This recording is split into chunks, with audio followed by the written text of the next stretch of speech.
Oh boy. Trump is coming into office in 2 weeks. He's threatening major tariffs that would be devastating for the Canadian economy. And now Canada's got no government. They are proroguing, whatever that means, which basically means that they have opted to go on vacation for the next 3 months. And instead of trying to make hard decisions for the country, I guess that they're going to be sorting out the liberal leadership. And now things have gotten so bad. It's gotten so bad that we've now got Doug Ford, of all people, representing Canada to the U.S. media.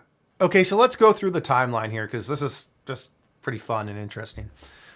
So the poll numbers were dropping for Trudeau for the last couple of years. We had the carbon tax, which was wildly unpopular, inflation, the deficits kept growing, the food banks were jammed, shelter prices were at literally unsustainable levels.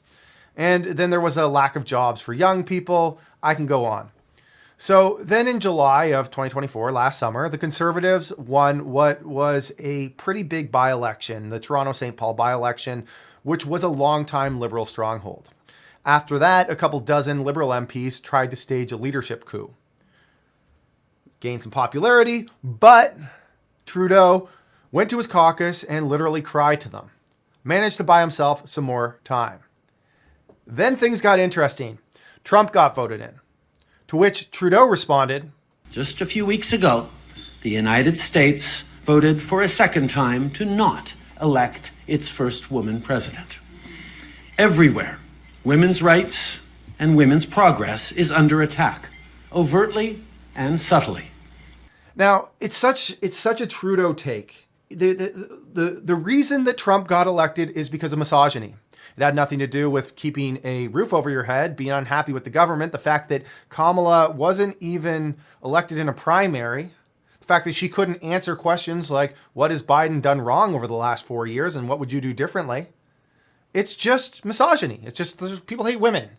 That is why Trump got elected. And that basically, for a lot of us who have been watching Trudeau over the last 10 years, is what we would expect out of him.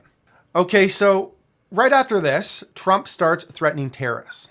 Trudeau then immediately flies down to Florida to go have a dinner at Mar-a-Lago and kiss the ring. Right after Trudeau leaves, Trump immediately starts mocking Trudeau right after the dinner, calling him the governor of the great state of Canada.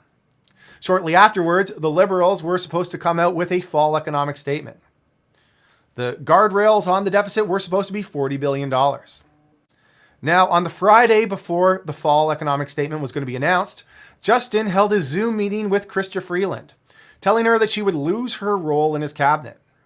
But this proud feminist, Justin that is, still expected Chrystia to go in and announce this deficit that would be 50% higher than the guardrails were going to let it be.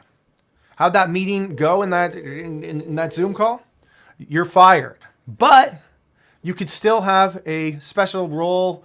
You can be a relationship advisor to the U.S., to which Chrystia says, what staff do I get? Is it a cabinet position? And Trudeau basically tells her on the call, no, you get nothing.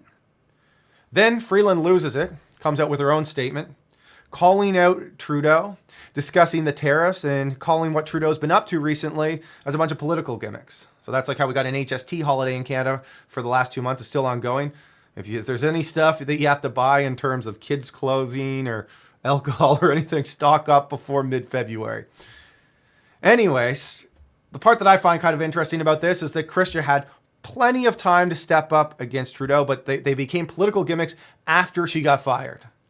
That's apparently when they became political gimmicks. She was happy to announce them before, but they're now political gimmicks. Anyways, let me continue. So the original rumor that was floated around at the time that Chrystia was fired was that former Bank of Canada Governor Mark Carney would step on as finance minister.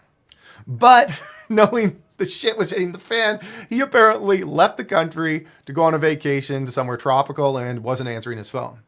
So when Trudeau called him to see if he would be the finance minister, he couldn't get in touch with him.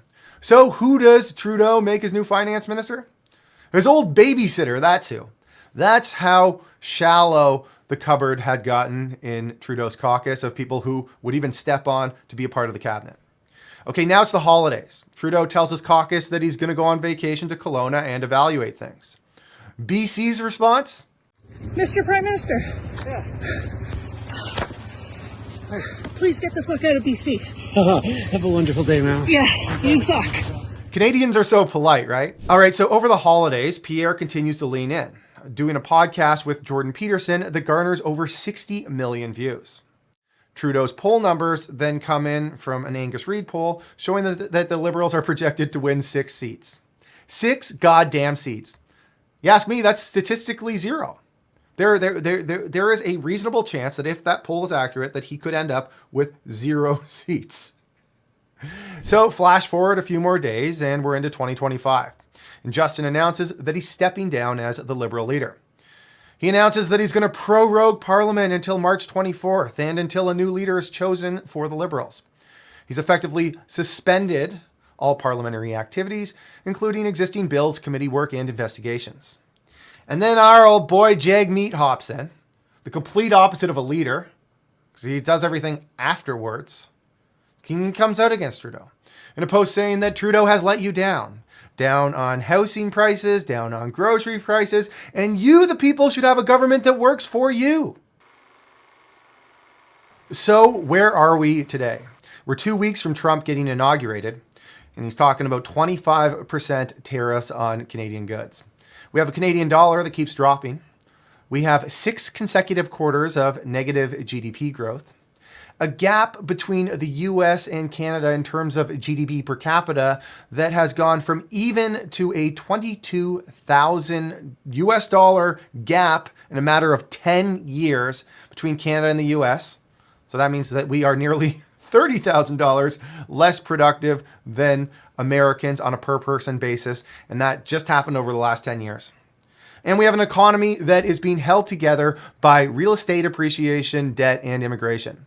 Largely from unskilled workers who are coming here with very little capital, and the capital that they do earn or the money that they do make, they're often sending back home to help their families in lesser fortunate countries.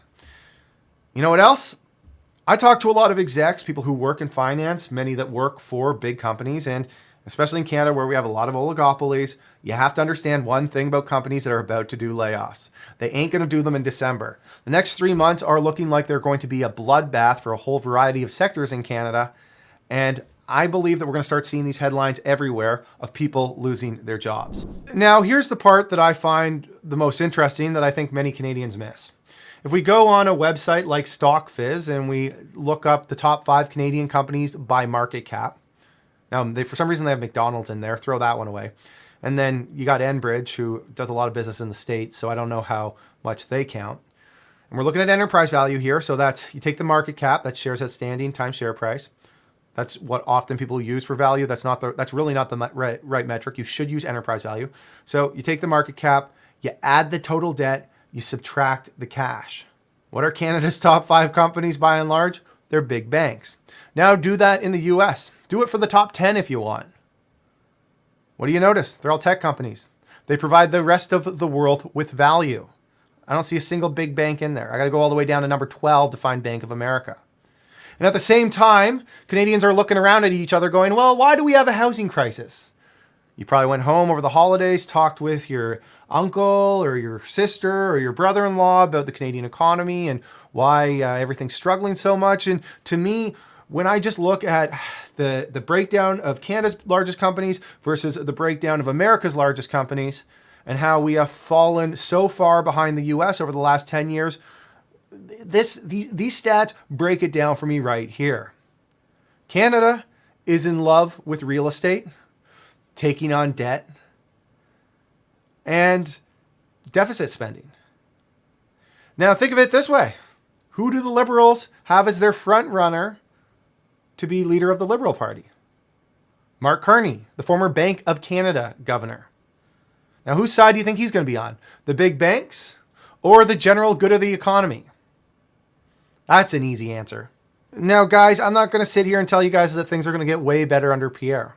Something that a lot of people miss is that real estate and debt lending in Canada was just absolutely out of control under Stephen Harper as well. Over Harper's 10 years, real estate was up 77%.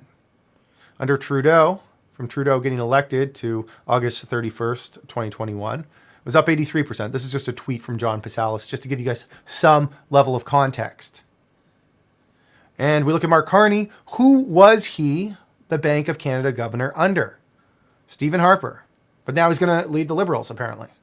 So as Pierre told Jordan Peterson on that podcast, the Liberals got the party and I'm getting the hangover. Well, Pierre, my question for you is, are you prepared to go and tackle some of these really big problems that we have as Canadians? Why do we have to bring in so much immigration? I got an idea. Maybe it's because young people can't afford to have kids and start families. Maybe having people pay $900,000 for a starter home in Barrie, Ontario isn't such a good idea. And it's going to require a leader who wants to get away from Canada's #1 economic driver as being banking and real estate to actually producing stuff and doing things and providing value for the rest of the world. Now, it's very easy to be critical of Trudeau. We all do it, and it's pretty fun. He's got one of the most punchable faces any of us have ever seen. But what's your plan? How are you going to fix things? And the scary part is, if you actually do the right things to fix things, what's the chances that you're going to have more than 4 years in office? All right, everybody. Sorry for the rant. I hope you guys enjoyed this video. And if it's your first time on this channel in 2025, I want to wish you a happy new year. Guys, let me know what you think in the comment section. Thanks for watching, everybody.